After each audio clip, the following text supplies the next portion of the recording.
Hey everyone, welcome to Crossroad Conversations with the Lewis Brothers, where we aim to share real stories about running a successful family business, working through adversity, and pouring back into the community that keeps our door open. We're your hosts, Matt, Shelby, and Taylor, and we bring you relevant local business advice and automotive insights that are sure to change the way you look at running a business, and maybe even throw in a plug for you to do business with us.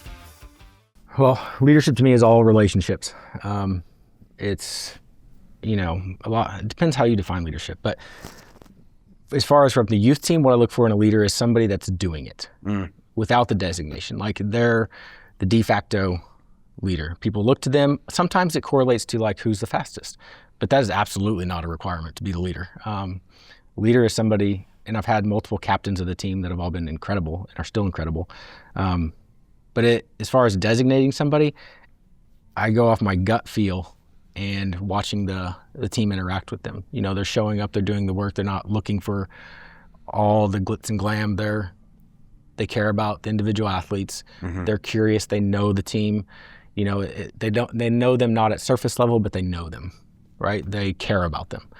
And I think that holds true on the adult side too. And how I approach leadership with my athletes is like, it's a trust thing first. Sure. We have to trust each other and know that my intentions are the best intentions. My goals are for you to get your goals, right? So we're very aligned, and that takes time. That does take time. I think it takes the longest with the post-collegiates to develop that relationship, but it's not easy. Yeah, that's right. Yeah, no, that's good. That's good for sure. All right, real quick, myth or fact, okay? Oh, quick answer without breaking it down. You have to focus on one thing to succeed. Myth or fact? It's on myth. Okay, all right. Busy means you're making progress. No. Okay? Nailed it. If it's hard, you're doing it wrong. No. Some things are just hard and you have to do them anyway. Right? Okay. That was quick and easy, just rolling through there, myth or fact. All right, so running multiple roles without losing yourself, like that, it's hard. That's a tricky thing of wearing multiple different hats, and some people that you're coaching are going through this, and some part of your business is growing to do that. So we just want to kind of break that down and see your thoughts and feelings to that. How do you decide what deserves your best energy, whether it's coaching or business running or whatever it is? Yeah, that's hard. And something I am constantly evaluating because I wear a lot of hats right now because I did go back to school. I've run these businesses for a long time. We've been very successful. A lot of people have been like, why did you go back to school? Which is a valid question. But so like trying to balance, my touch points with my athletes, practice times with the youth, research in the lab at the university, or various other aspects. I break it down to me, I prioritize the relationship side of each thing first, meaning these athletes have hired me or are working with me because they've chosen to, and I've chosen to work with them. So there's an obligation to give it my best. Yeah. The research and school side is something that I've chosen to do. It doesn't impact those. It enhances those. But it's all about being deliberate with your time. And I set priorities based on the human aspect, I think. Gotcha. Does that make sense? Yeah, it does. So Don't have a perfect answer prepared. No. That's totally right. And so you say the human aspect. So are most of your athletes still using Training Peaks or something? Yeah. Okay. So Training Peaks, walk that through a little bit of what that looks like. Yeah. So Training Peaks is an online platform that we utilize for program design and communication and data analysis. So it has an app and it's a desktop, and I build the program in there, and then the athlete can see that and does their workout. If they have a smartwatch like we all do, it can log it. It'll give me a ton of data, as well as I can log notes, I can leave notes. So it's just a technology aspect of coaching that gives good connection. Yeah.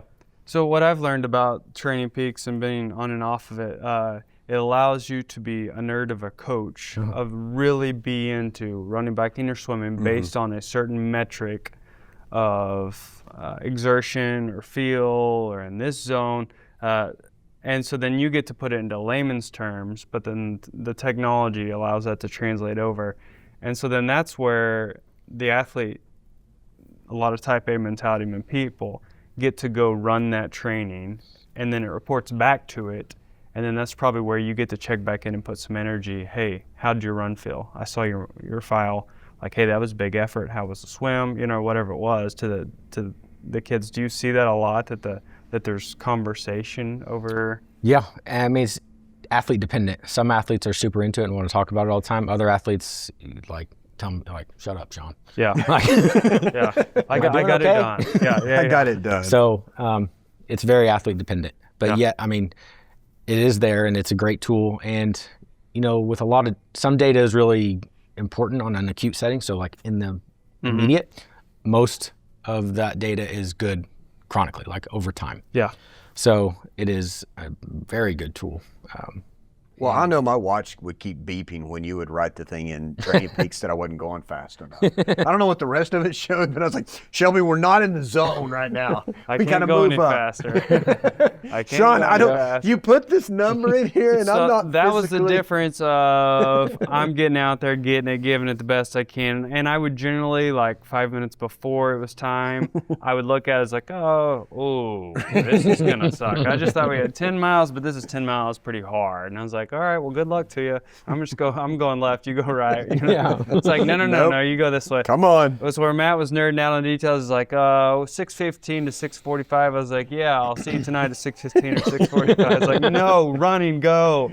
And I was like, well, and so then Matt would have the data, send it back over. He's like, how's yours look? I was like, oh, it was amazing. He's like, did you even save it? It's like, I don't know. Whoops. And I was like, got it done.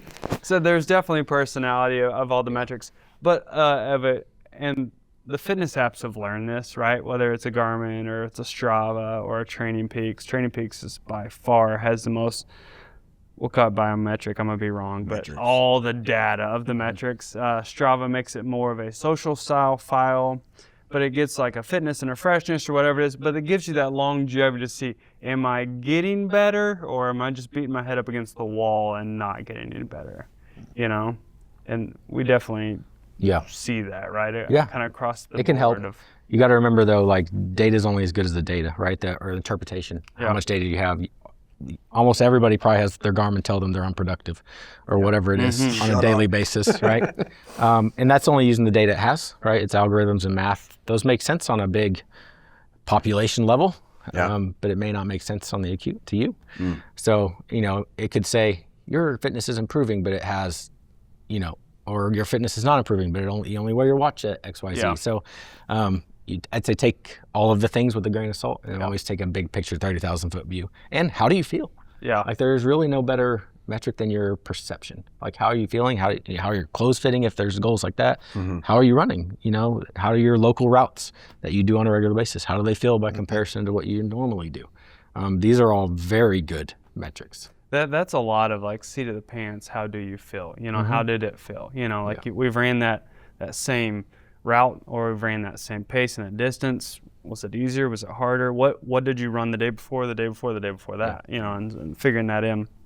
Because the two, you know, in our long conversations of nerding out or just counting the trees, you know, we've talked about heart rate sensors, you know, and like the wrist and how well it does versus the chest strap, and we've gone down the rabbit holes of all, you know, it's just like, well, it's not constant in this, and this is only so good, and heart rate variability and all these things that, you know, so you're right, it's just a kind of it's way more than we've ever had, right? You know, this industry continues, but they're trying to sell something, you know, so they're giving you all types of variability that maybe or may not. You know, it'll give you race predictors of 5K, 10K, and sometimes I laugh because they were way off in one direction. Sometimes I laugh because there's no way in that direction, right? You know, and it's told just an algorithm. Yeah, it can be wildly accurate or completely off. Kind of like a broken clock, right? It's accurate twice a day. I love that. What systems do you use in business as coaching to keep things from falling apart with all the hats going? What systems or processes do you use? I use a notebook. Okay. And I was going to Old ask, school. because technology is a notebook. Sure. So notebook, you're just keeping track of what needs to be done. And I keep like a running list that it evolves into the next day, high level, month, and then like, what am I doing this day? Did I get it done? Not X, or move it to the next day. So it's kind of a constant rolling thing. But I've tried a whole bunch of different things over the years, and a simple notebook and pen is what You know, I keep coming back to. oftentimes it's just the shoe that fits, right? You know, everyone has a different theory, and you have to try them to know, Yeah. you know, because one of them might be like, hey, why have I been missing this, right? But you find what works. And You know, I think that's important that, like, because there's so much stuff out there and everybody's passionate, you know, just like we are, of like, no, you got to do it this way, this way it works. There's different paths to the top of the mountain, 100%. you know, and some people love it on their phone and some people want to write it down. Yeah. And like, you're not going to find my dad putting something in his phone. Yeah. He's going to have what he calls his Big Chief tablet, and he's been wildly successful with that. Heck yeah.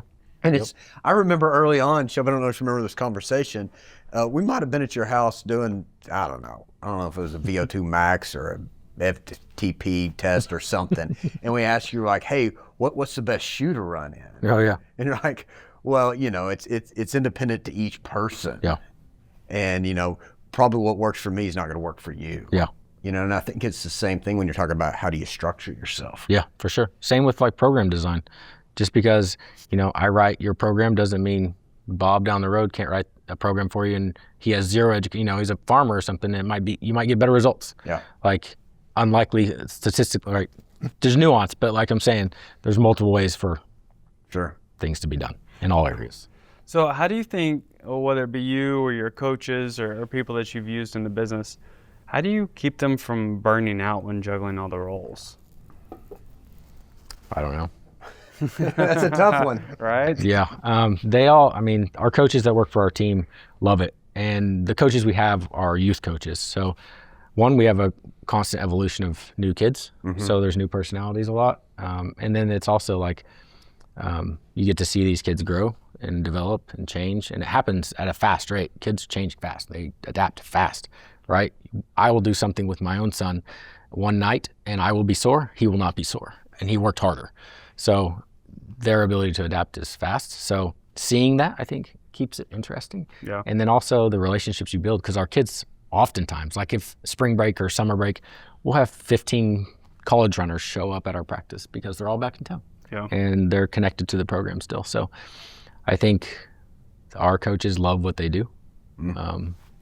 Not just the performance side, but like the getting to know the kids, the families, all of that. I think some of that comes too, and you might talk about, you know, like when you put in, it's not like, hey, I'm hiring you as a coach today, and okay, we're going to run every single day, and we're just never going to stop that. Yeah. You've got different blocks and different phases and For ways sure. to keep it interesting Yep. to help avoid the burnout. Yeah. You know, It evolves. And we have, you know, with the youth program, there's 3 different seasons, cross country, indoor, and outdoor. One year we may go coast to coast, east, west, north, south for traveling to events, to national, huge caliber events. Another year we may stay completely local just because the cohort of kids we have, like and where they are. So we get to travel a lot. We're all over the country often. So that keeps it exciting. And we know we've won national championships. We have All-Americans. We get, you know, there is a lot of things happening. And as well, the coaches are also tied and connected to our elite team, which are racing all over the country and doing other exciting things. So there's a lot of change and variety, and it's performance-based, so there's outcomes, and that's really fun. Hey, thanks for joining us today, and we hope you enjoyed this episode. Make sure to give it a like, share it with your friends and family, visit our website, and send us some questions. We want to know what you'd like to hear, who you'd like to hear from, and what you want to see, or maybe even some questions for us to answer about either the automotive industry or just business in general.